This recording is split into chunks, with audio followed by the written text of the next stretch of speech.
are, night 1000. Still alive, still talking, still pretending this, gestures vaguely to the audience, is a sustainable relationship dynamic. See, normally I tell a story, a neat little parable, maybe a monster or two. Someone gets emotionally ruined by ambition, classic stuff. And then you, King Shahryar, the perpetually bored, go, delay my beheading and we do it all again tomorrow. But last night you said, Scheherazade, I want a story that never ends, an eternal tale, something that goes on forever.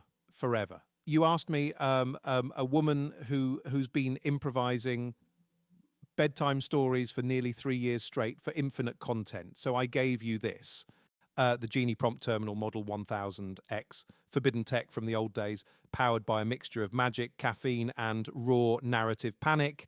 You give it a prompt, it gives you stories, endless ones.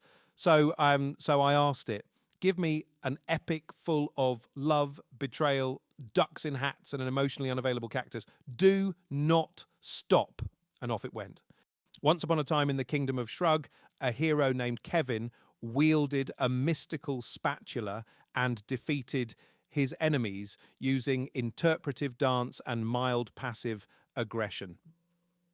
12 hours in, we'd had 6 battles, 2 musical numbers, and a flashback sequence told entirely through mime. You loved it. Then came chapter 400, the unexpected origins of Kevin's left boot. The townsfolk stopped working. Babies were born mid-sequel. A man tried to pay his taxes with a subplot.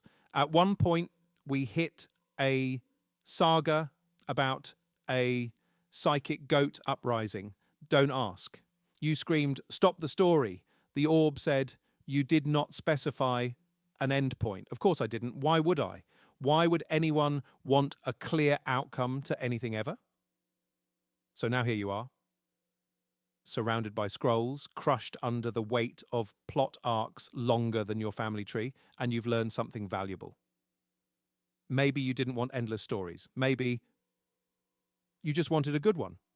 Something with a beginning, middle, and end. Characters you remember, a moral that doesn't require a diagram, or, God forbid, a moment of silence. So I said the magic words, Control, Alt-Delete.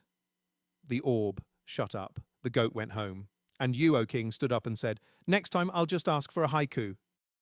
And that's the real story. The one where the king didn't lose his head and neither did I. Because sometimes what we need isn't more content. It's a bloody off switch. Now, if you'll excuse me, I'm going to bed for a decade. If anyone asks, tell them I'm in a spin-off.